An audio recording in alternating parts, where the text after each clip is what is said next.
Hello, and welcome to the My Old Car video log, where I document how I maintain, repair, and occasionally make upgrades to my 1974 Chevrolet Monte Carlo that's been my daily driver since 1984. With dedication and tenacity, you too can make your first car your forever car and drive it forever. Before I get started, be sure to read the description of this video for additional details I don't cover here and corrections. And if you like my videos and find them useful, please subscribe. So a couple of weeks ago, I started smelling the faint aroma of coolant in the mornings. And I did a cooling system pressure test, which confirmed there indeed was a leak. When I turned on the heater, the aroma intensified and my windows would fog up, even with the controls set to defog. The symptoms are consistent with a heater core leak. Well, the first two heater cores in this car lasted 20 years each. I installed this one only 10 years ago. You better have the shop manual for this job.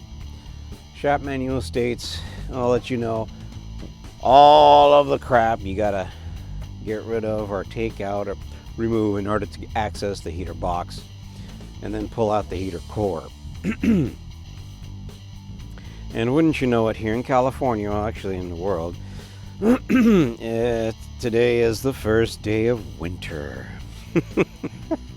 I can't help but to laugh about it. Anyway, let's say we get started on this on this arduous journey. Okay, so you're gonna have to take out this this lap duct. There are 5 screws, 2 here, 1 there.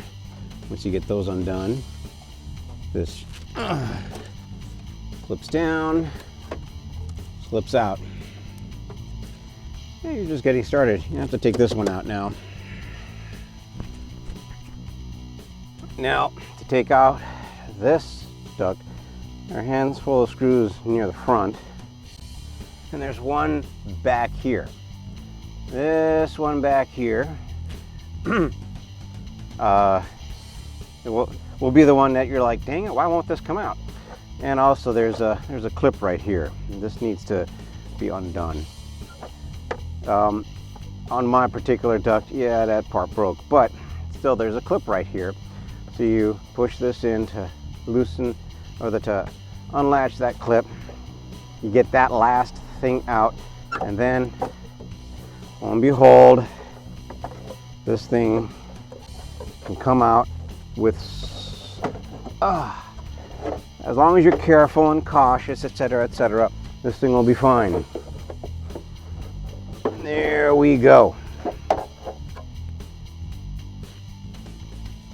Hopefully that my going through all of these tergiversations isn't going to, or will help you avoid some of the pitfalls and problems that I had.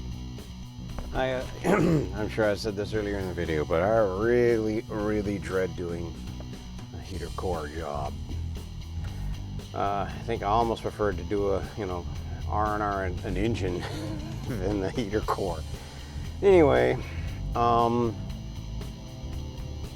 so the manual said you have to take out the glove box and then the center duct, and some things for you to bear in mind. You can see hanging down here, it is this door cable. This is attached to the temperature selector. You can see it's a temperature selector cable. That thing, you want to be really careful. Actually, with all of this stuff, you want to be really careful because it's all made of plastic, and if your car is anything like mine, it's about 50-year-old plastic.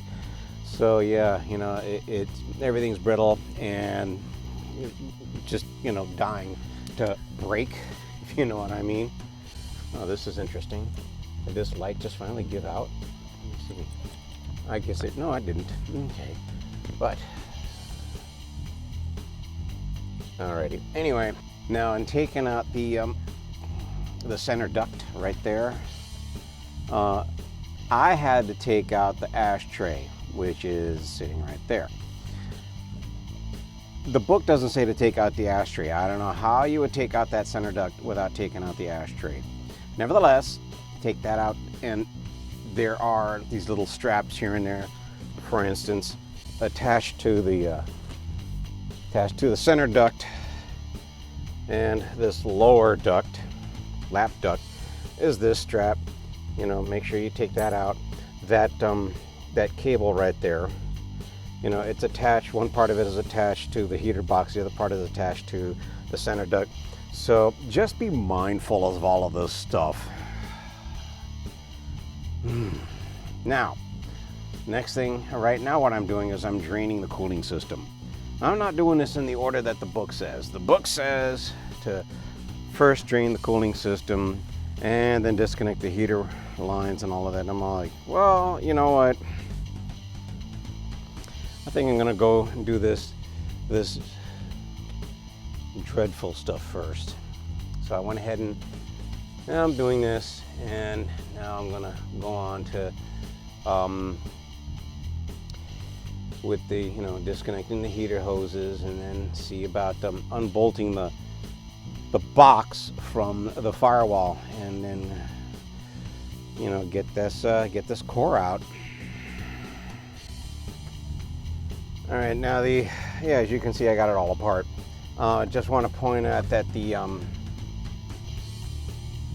what is it called? The shop manual is unclear as to exactly where all of these studs and bolts are.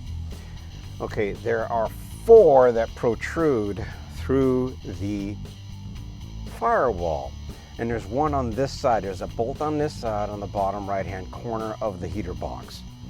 Oh, by the way, you can tell just by looking at it, there's all sorts of wetness and moisture and ick right all along inside there. So yeah, I'm going to be cleaning that out before I put it all the way back together. And anyway, there's 1 bolt on the inside and 4 on the outside. You only see 3 here because the 4th one is right here on the heater core assembly. And now when you take this heater core assembly out, oh, another thing, the shop manual says you need to disconnect all of the vacuum lines and stuff in order to pull this box out, and they are right about that, but you don't have to do that just to take out the heater core. One thing to note, there are 3 screws that hold the heater core in place. Whoops, as I hit the thing. Anyway, so there's 1 here, and there are 2 right here. So remove those 3 long screws, and the entire heater core assembly will come out. Now let's take a look at just how bad this heater core assembly is. It seems okay until you get down here. Big ass freaking mess, and yeah. So I'm gonna replace that. Then I get to, and after I clean everything up, I'm going to, get back to reinstalling this. Now, among the things that will hang you up, will make it difficult for this to come out, other than the long studs, as you can see, is the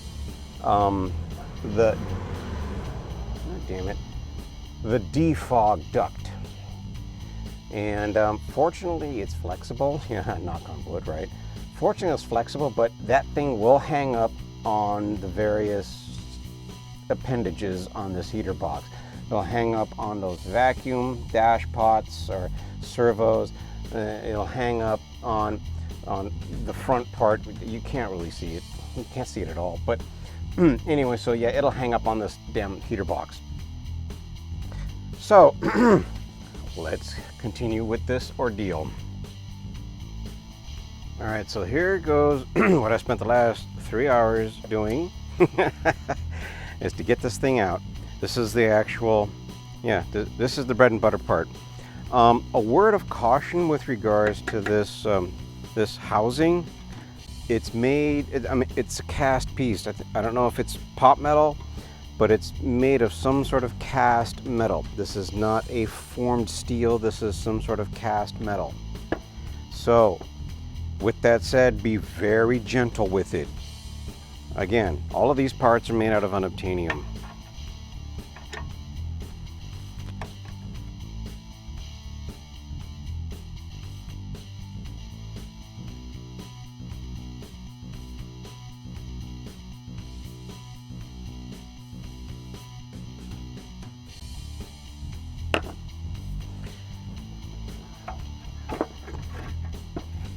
Come on, you know you want to. There we go.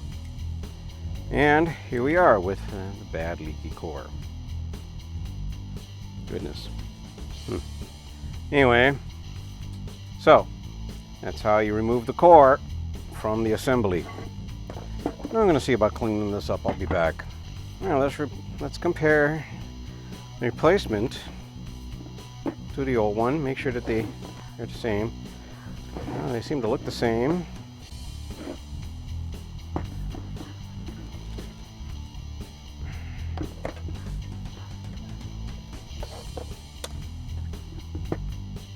I mean, yeah, other than the hole in it, but yeah. Okie dokie then. Let's go ahead and install the new core.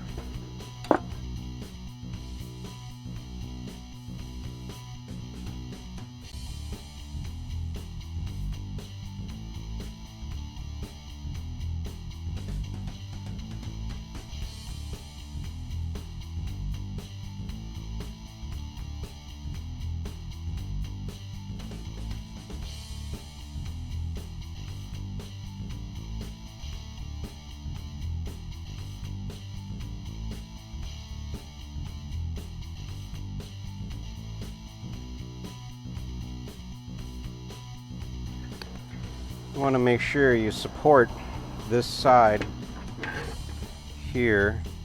I'm using just, you know, a regular wood block, so that way you don't damage the hose input and output. So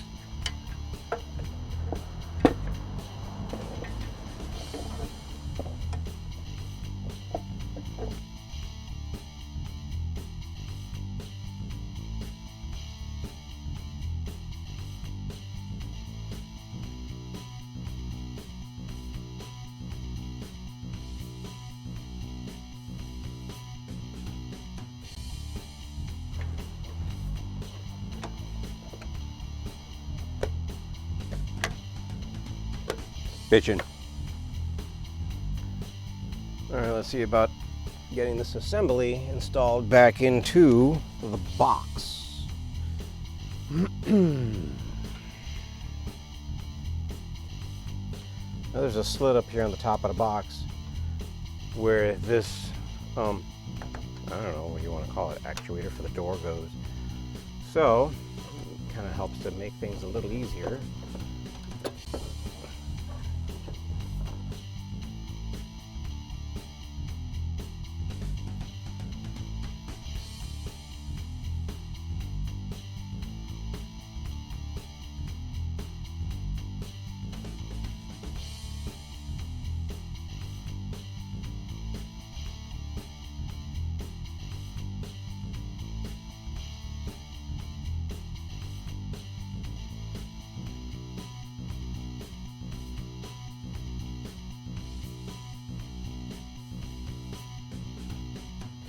Now this little guide clip has to be put back up here.